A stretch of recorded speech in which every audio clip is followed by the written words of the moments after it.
Bon, aujourd'hui il n'y a pas de course, pas de trail, pas de on prend le camion, on va au bout de la France. Dans cette vidéo, je vous ai juste filmé des morceaux de mes entraînements. En tout cas, ce que je fais pour me préparer au championnat du monde d'endurance. Alors, il faut savoir que je me considère comme sportif, mais vous verrez mes stats et tout, il n'y a rien d'incroyable. Il y a sûrement des sportifs amateurs qui sont bien meilleurs que moi. Et pour le coup, je suis aussi sportif amateur, donc c'est normal. Je fais quand même 6 à 8 heures de sport par semaine. Et quand je fais pas de sport ou pas assez, je me sens pas bien, genre je suis de mauvaise humeur et tout. Donc je considère, dans une certaine forme, que je suis sportif. Alors pour mes entraînements, j'ai une coach sportive qui me prépare des programmes.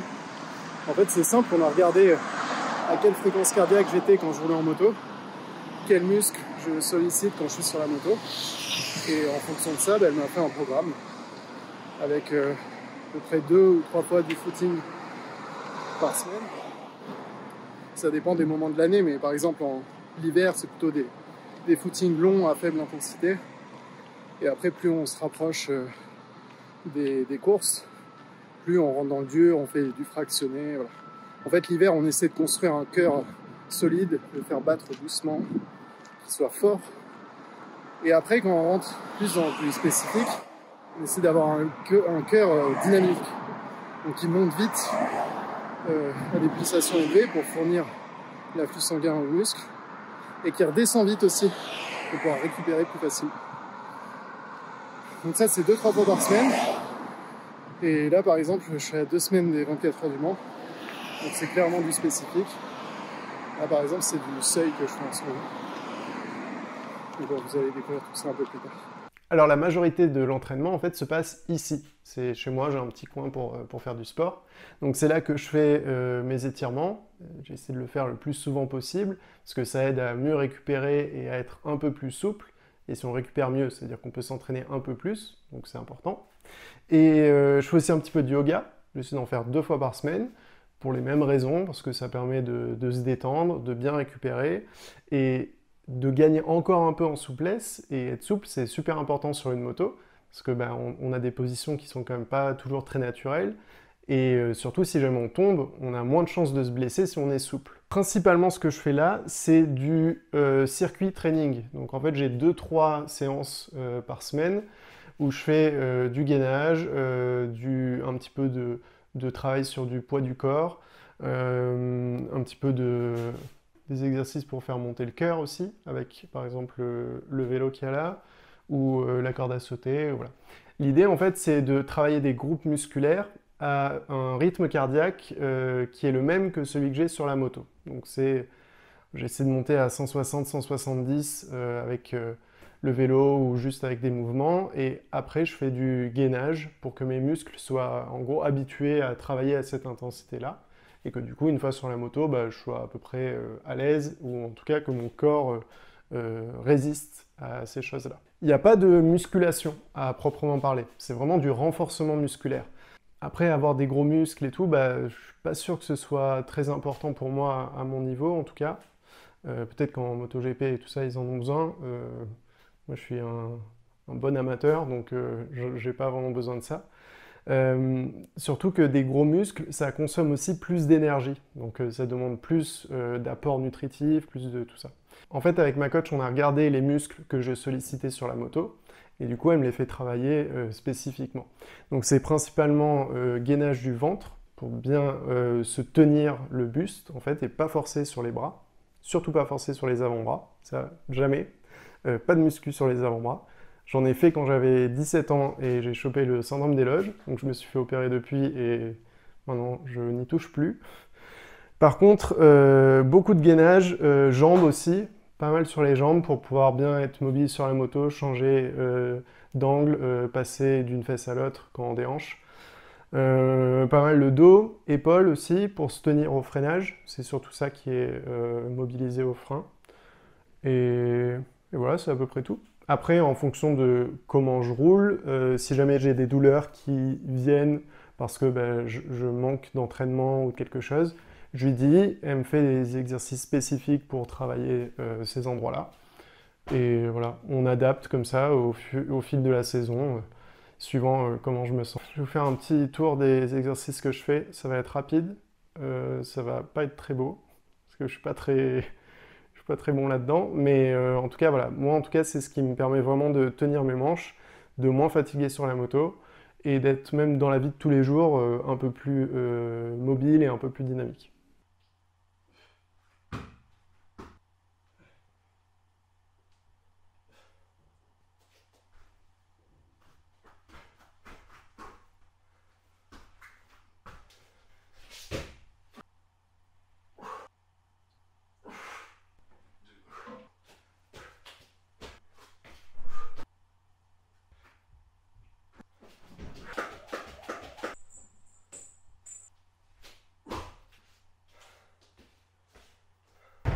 Il y a un autre truc que j'aime bien faire, c'est du motocross.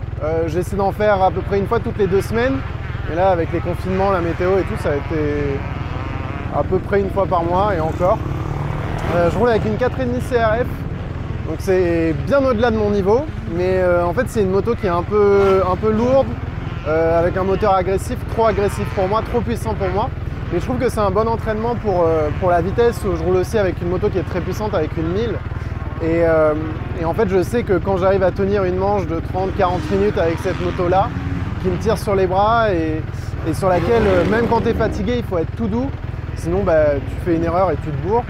Je trouve que c'est un bon entraînement pour l'endurance. Donc je pense qu'au chrono, j'irai plus vite avec une moto plus petite, plus adaptée à mon niveau. Mais voilà, vu que j'ai pas prévu d'être champion du monde de motocross, et vous allez voir, ça risque pas d'arriver.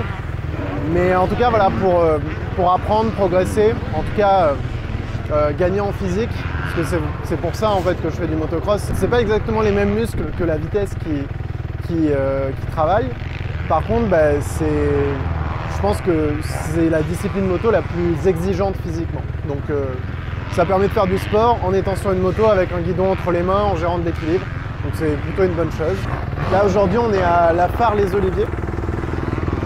C'est la première fois que je roule c'est la première fois que je roule ici en fait. Là j'ai fait une séance pour apprendre le circuit et ce matin je vais continuer à rouler un petit peu tranquille, travailler bien ma position, le regard pour essayer d'être un peu plus à l'aise.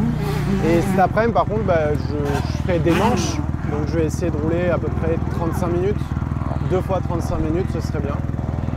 Comme ça me permet de rentrer un petit peu dans le physique, gérer l'effort et voilà.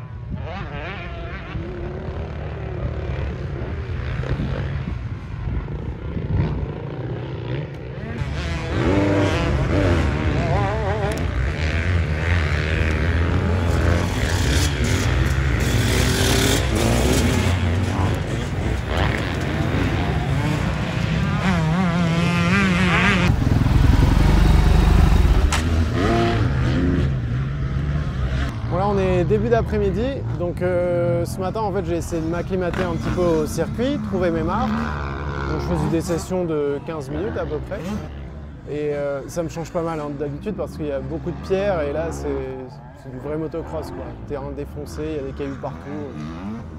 Mais du coup oui, je suis pas très rapide. Par contre j'ai pris des chronos en essayant d'être régulier, de rouler un petit peu propre. Et je sais que je suis en 2 minutes 22 à peu près sur 15 minutes. Donc là le but c'est de partir pour 35-40 minutes et de rester en 2 minutes 22 tout le long, d'être régulier. Donc voilà, je vais partir.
ma manche, j'ai fait 39 minutes en partant du camion, donc ça fait 38 minutes je pense en tout. Ça fait 15 tours. En fait, en roulant tranquille sur mon rythme, je roulais en 2,22 sur des sessions de 15 minutes. Donc si je roule en 2,24 maxi, c'est bien, ça veut dire que j'ai à peu près tenu. Premier tour, 2,24. Ça part bien. Deuxième, 2,24. Troisième, 2,22. Quatrième, 2,23. Cinquième, 2,22. Sixième, 2,21. Septième, 2,22. Huitième, 2,22. Neuvième, 2,23. Dixième, 2,23. Onzième, 2,23. Douzième, 2,22. 13e, 2,24,9. 14e, 2,22. 15e, 2,23,8. Et idéal, 2,20,8. Bah, je suis le premier surpris en fait. Parce que j'ai vraiment senti qu'à un moment, genre, je dropais et... En fait, je suis tellement pas habitué à ces pistes, genre défoncées et tout, que du coup, genre, les trous au freinage, bah, j'arrive pas à ralentir, donc je coupe les gaz vachement tôt et je me laisse descendre. Et du coup, après, dans le virage, bah, je suis arrêté, j'ai pas de vitesse, donc je tourne pop, pop, pop, pop, pop, pop, et je repars. Mais peut-être que le fait de rouler, j'ai pris du rythme à d'autres endroits. Et du coup, bah voilà, tous mes tours en 2 secondes à peu près, donc je suis plutôt content. Maintenant, je me repose, allez, 20 minutes au moins, et je repars pour la dernière. Donc là, pareil, on va essayer de faire, j'allais dire 2,23 max, mais ça me paraît un peu chaud. Ouais, non, c'est jouable. C'est jouable parce qu'au final, j'ai fait que mon premier tour. J'ai fait mes 2 premiers tours en 2,24 et le 13e en 2,24,9, mais peut-être que je me suis fait gêner ou quoi, je sais plus. Parce que je me fais quand même pas mal doubler. Donc il y a peut-être des moments où je sors de l'ornière pour laisser passer. Bon, on verra. En tout cas, je pense qu'on peut dire 2,23 sur la prochaine.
De retour de la deuxième manche, donc j'ai roulé encore 39 minutes. Normalement j'ai fait 15 tours.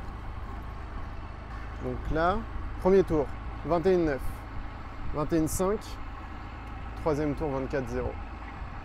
Putain.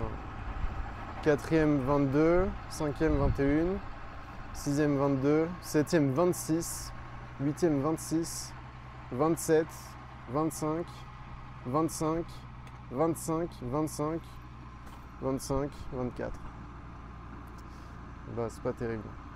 Mais à ma décharge, il y avait un peu plus de vent. Du coup, ça me faisait peur et je sautais un peu moins. Et du coup, ça a dû me ralentir un peu partout. Mais bon, en tout cas, c'était plutôt cool. J'ai roulé en tout 2h10, donc c'est un bon entraînement. Et maintenant, on range, on va dormir. Mais d'abord, on va aller regarder la piste. Parce que Justine, elle ne me croit pas que c'est défoncé.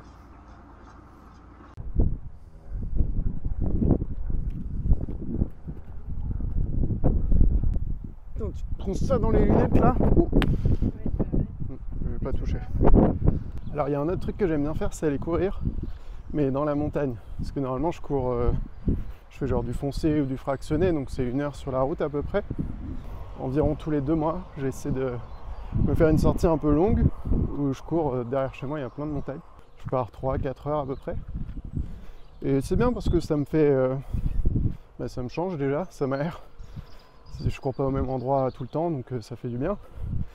Et je vais En fait, l'obligation que j'ai, c'est d'aller dans des endroits que je connais pas. Je me suis fait un tracé là-dedans et j'ai à peu près 13 km pour arriver jusqu'à un sommet qui est à 1200 mètres d'altitude, sachant que là, je suis à 155 mètres d'altitude. Donc voilà, ça fait à peu près 1000 mètres de dénivelé. Donc ça va être cool. Allez hop.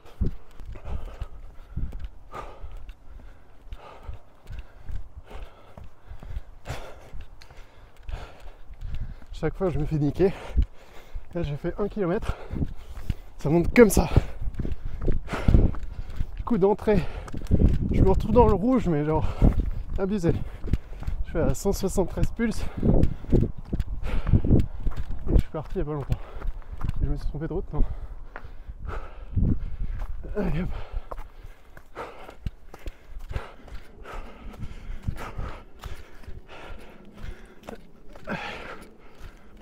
Bon, je suis à 300 mètres d'altitude et j'ai fait même pas 2 km. C'est-à-dire que ça montait. Je vous préviens, si c'est comme ça tout le long, vous n'allez pas me voir beaucoup sourire. Alors là, ça redescend, ce qui est plutôt agréable, mais qui est une très mauvaise nouvelle, étant donné que je sais très bien qu'il faut que j'aille là-haut. Je traverse le village là-bas, je sais pas si on le voit, le petit village à la flanc de colline. Je dois le traverser, donc plus je descends, plus je vais devoir remonter. C'est sa mère.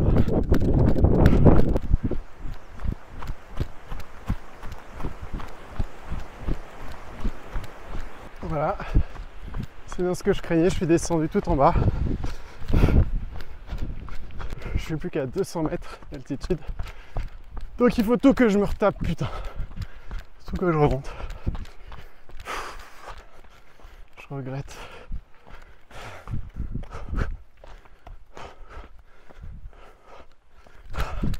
Je me suis trompé de chemin, putain.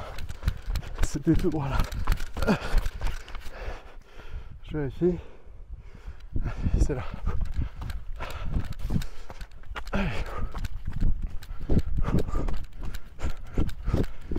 Bon, on fait un petit point à 5 km. J'ai l'impression d'avoir fait 50. Mais je suis parti de là-bas. Hop. Là, entre les deux montagnes. Enfin, je suis parti de derrière. Je suis monté entre les deux montagnes, descendu là. Là-bas, je me suis trompé, je suis parti là-bas. Je suis revenu et tac, on est arrivé là. Et il reste encore pas mal de montées. On est à 300 mètres d'altitude. Enfin du plat, pas trop de cailloux. Un sol mou. Mon Dieu, comme ça fait du bien. Et voilà, ça n'a pas duré. Hein. Bon, petite banane. Je suis au village qu'on voyait là tout à l'heure. Donc ça fait à peu près 630 mètres, je crois, d'altitude. Donc à peu près à mi-hauteur, on va dire. Et la mauvaise nouvelle, c'est que ça s'est couvert, donc j'ai froid. Mais c'est comme ça, hein. Je veux dire, en endurance, quand il fait froid, on s'arrête pas. Hein.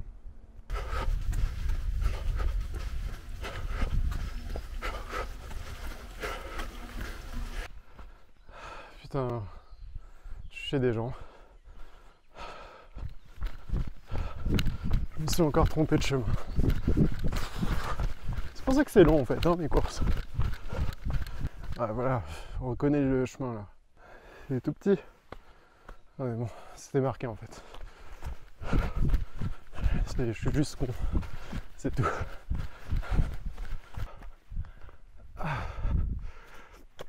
Bon, je vous cache pas qu'il y a des moments où je cours pas. Hein. Quand ça monte trop, je marche et c'est déjà bien assez. Je suis à 165 pulses sans courir.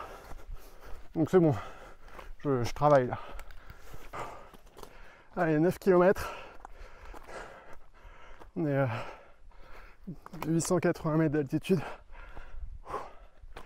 Donc on gagne là. On se rapproche.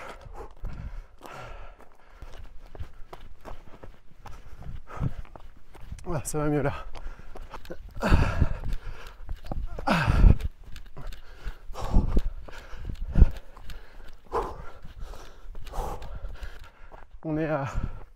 12 km. On a fait 1100 mètres de dénivelé. Et j'ai pas couru à la fin. Mais je crois bien qu'on est arrivé. En fait, tout le long, quand je fais des trucs comme ça, je me dis putain, c'est vraiment pourri. Pourquoi je fais ça? C'est la dernière fois. Et puis quand j'arrive à l'endroit que je m'étais fixé, c'est genre pouah, trop bien, c'était trop facile. Je le refais au moins 10 fois. Parce que regarde, la vue elle est magnifique. Donc ça fait respirer, on voit loin. C'est un regain, puis les endorphines quoi. Ça. Ah, ça fait trop du bien. Ouf, la vue. Bon, c'est couvert, c'est un peu bête, mais ça fait trop du bien. Donc maintenant, petite pause manger. 3 barres de céréales. Puis redescente. Hein. Une story sur Instagram pour faire le barbeau. Et puis voilà.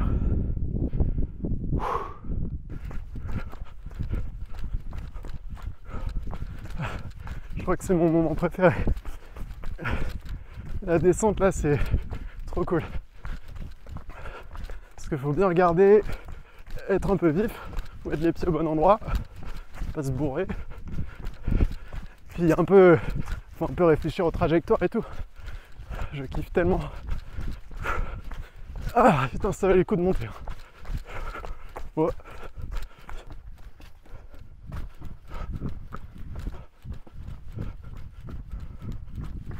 Oh. J'ai failli me satelliser. Bon, on est de retour au village, mais je suis chez des gens là. Bref, on est de retour au village et il commence à pleuvoir, donc c'est nickel. Hein. C'est un vrai relais d'endurance. On se croirait au Mans, putain.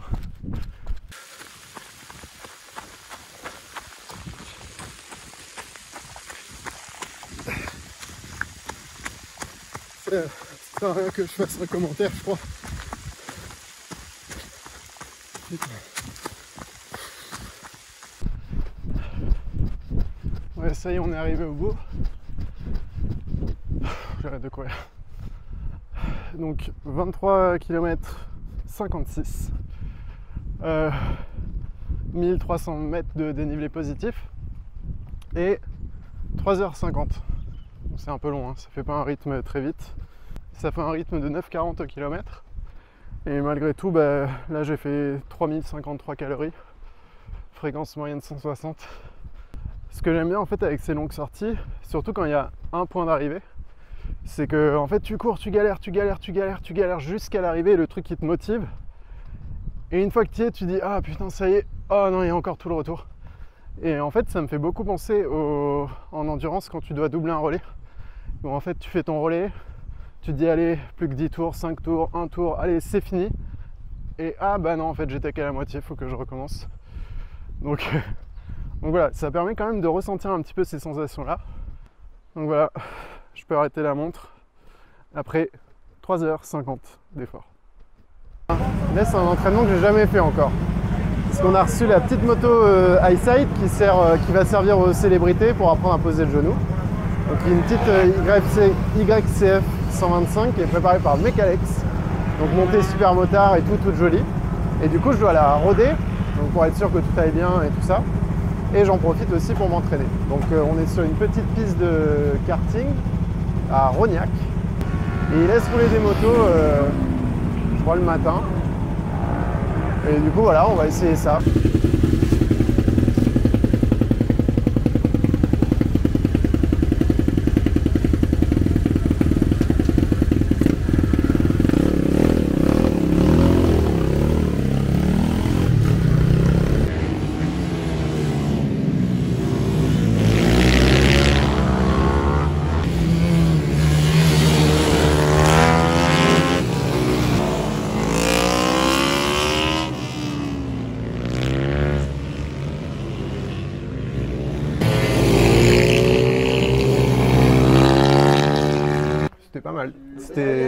intéressant parce que en fait c'est un tout petit circuit, le tour se fait en 40 secondes à peu près, et il y a 13 virages, donc tu es toujours en train de faire comme ça, comme ça, comme ça, comme ça.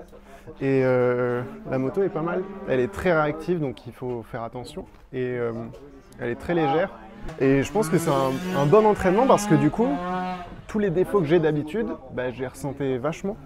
Et en fait, si je roulais pas plus vite, c'était pour les mêmes raisons que sur une grosse moto. Donc je pense que pour travailler un petit peu, moi ma position elle est toujours pas terrible. Et aussi le relâcher de frein, réussir à faire tourner la moto vite, c'est des trucs où je suis pas très bon. Et là c'était cool parce que j'ai roulé avec Enzo qui soude, qui va très très vite. Et du coup de voir ce qu'il arrivait à faire avec la moto, c'était ouf.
Ça m'a donné des pistes un petit peu sur quoi améliorer. Donc c'était bien. Donc là, et surtout maintenant la moto est rodée sans que je l'ai cassée. Je suis pas tombé une seule fois. Donc ça c'est déjà une bonne nouvelle. Bon et tout ça c'est pour être en forme ici. On est aux 24 heures du Mans, on est le mercredi. Je suis désolé, j'ai pas tout filmé au niveau de mes entraînements. Mon occupation principale ça reste Highside. Donc bah, forcément, je suis plus souvent derrière un bureau qu'en train de faire du sport. C'est pour ça qu'il faut aussi que je fasse autant entre guillemets, de sport par semaine. C'est-à-dire que malgré tout, quand on n'est pas sur les tournages, on a un métier qui est assez sédentaire. Donc on se dépense pas énormément. Donc bah, j'espère que ça vous a plu. J'aurais bien aimé filmer d'autres trucs, notamment du trial. C'est ce que j'ai commencé à faire cet hiver et ça apporte pas mal de choses. Donc peut-être dans une autre vidéo, je vous montrerai d'autres trucs. En tout cas, voilà, hein. Maintenant on y est. Je me sens plutôt en forme, ça va. Bien qu'il y ait des mecs qui ont fait peut-être 6-7 fois moins de sport que moi et qui vont mieux tenir leur relais. Parce que bah, ce qui compte quand même au final en endurance, c'est de faire beaucoup de motos. C'est de rouler souvent sur une Sportive 1000, une moto lourde, une moto très puissante et d'avoir un pilotage qui permet de ne pas trop se fatiguer. Donc en gros, il faut faire en sorte de vraiment accélérer de façon efficace, pour moins forcer au freinage qui demande plus d'énergie. Donc voilà, c'est un type de pilotage qui est un peu particulier en endurance et que j'apprends petit à petit. Donc il y aura certainement des mecs qui font 3-4 fois moins de sport que moi, qui vont être plus en forme, mais qui ont peut-être aussi des boulots plus mobiles, donc qui se dépensent plus au quotidien. Moi, c'est pas vraiment mon cas. Donc voilà, en tout cas, peut-être que ça va vous donner des idées aussi pour vous entraîner, pour vous préparer à faire de la moto. Parce que bah, au final, des fois, plutôt que d'acheter des pots d'échappement ou des pièces qui sont censées vous faire aller plus vite, il vaut mieux acheter un abonnement à la salle de sport et ça vous rendra vraiment plus vite avec n'importe quelle moto. Et on a tendance à l'oublier quand on fait de la moto parce que c'est un sport, malgré tout.